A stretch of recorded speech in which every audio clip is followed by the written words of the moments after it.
This is MIRI, the mid-infrared camera on board the James Webb Telescope. Watch what happens when light enters the camera. A complex series of mirrors and filters direct and split the light up into different wavelengths, which are then resized and directed onto the sensors. With this camera, Webb can see extremely distant stars and galaxies that are completely invisible to the human eye. This is only possible by cooling the camera down to just 6 degrees above absolute zero. But why does it need to be so cold? All of the cameras on board James Webb detect infrared light, which is invisible to the human eye. As light travels through space, its wavelength is constantly being stretched.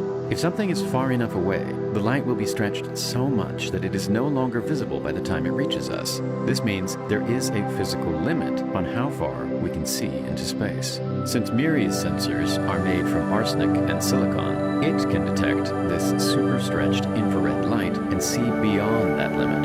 These sensors work like regular camera sensors by converting photons of light into an electrical signal. But in order to detect the faint signals of infrared light, the sensors on MIRI have to be extremely sensitive. Increasing the sensitivity, however, introduces a lot of noise. Whenever we point a camera at something, its sensor isn't just detecting what we want it to see. There is so much more light bouncing around us that our eyes simply can't detect. This can trick the pixels in the sensor into registering random levels of light, creating a layer of noise in the image. If the thing you are looking at has a bright enough signal, it will stand out much more compared to the noise.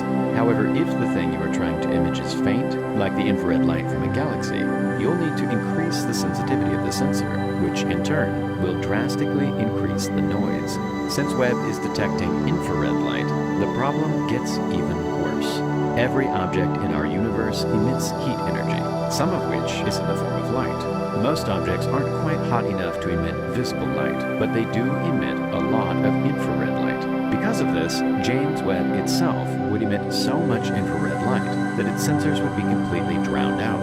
And so, in order to limit the amount of infrared light produced by the telescope, its cameras need to be kept at a temperature of -234 degrees. In order for MIRI to operate at -267 degrees, it's located behind the massive 5-layer sunshield. This alone reflects so much heat and cools Webb's cameras down to around -234 degrees. But since MIRI is much more sensitive than the other cameras, it faces an even bigger problem: dark current.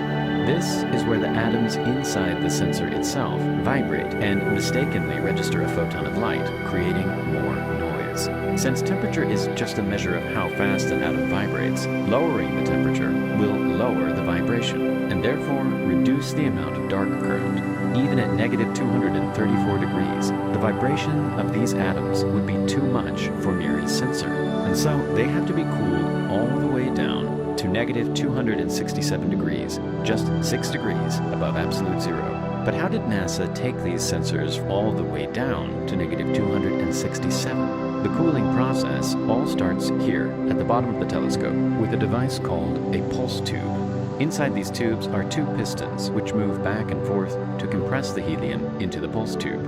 Since this movement would create a lot of unwanted vibration, these pistons have to move in the exact opposite direction with precision timing to cancel out each other's movement.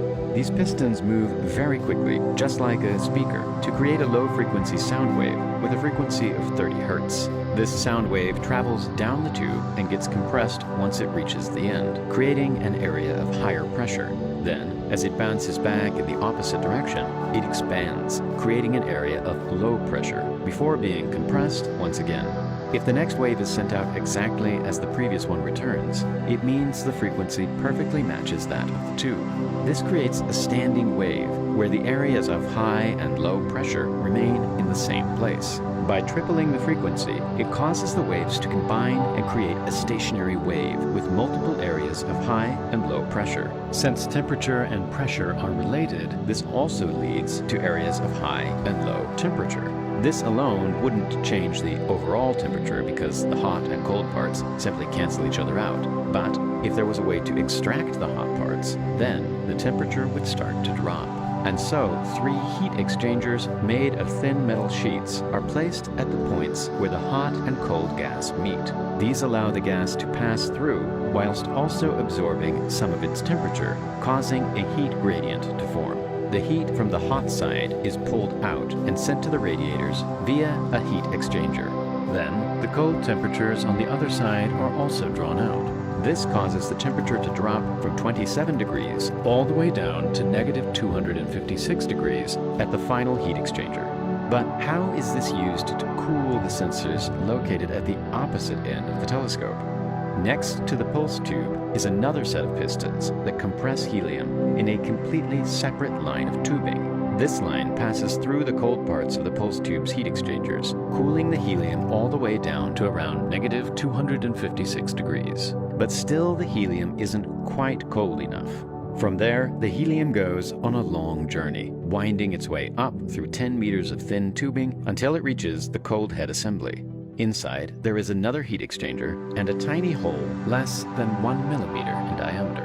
The helium is pushed through the hole and undergoes something called the Joule-Thomson effect. As the gas moves through the hole, it gets compressed before quickly expanding on the other side. This rapid expansion causes the pressure to drop, cooling the gas very quickly. On James Webb, this cools the helium all the way down to just negative 267 degrees. From here, the helium flows onto copper plates attached to the back of MIRI's sensors, cooling them down to the required temperature. After that, the helium has done its job, and it flows back down the telescope, where the entire process begins again.